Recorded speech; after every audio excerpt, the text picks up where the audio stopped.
মহারাজের অতীত খুঁজে বের করার শপথ নিল পূজারিনী। মহারাজের মায়ের কথা শুনে খুবই টেনশনে পড়ে যায় পূজারিনী।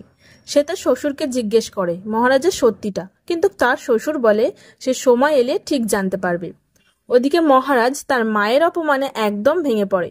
সে সবকিছুই ছেড়ে ছুড়ে অনেক দূরে চলে যেতে চায়, কিন্তু তার বন্ধুরা বলে তাহলে তাকে তাদের লাশের উপর দিয়েই যেতে হবে। পরদিন সকালে মহারাজ বাড়ি এসে দাবা প্রতিযোগিতার সমস্ত ট্রফিগুলো এক এক করে ছুঁড়ে ফেলতে থাকে, কিন্তু পূজারিনী এসে তাকে থামিয়ে দেয়। পূজারিনী ট্রফিতে ঋগ্বেদ মুখার্জির নাম দেখে মহারাজকে জিজ্ঞেস করে এটা কার নাম, কিন্তু সে কিছু বলে না।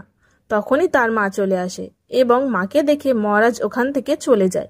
মহারাজের মা তখন বলে ওটা তোমার খুনি বর মহারাজের নাম।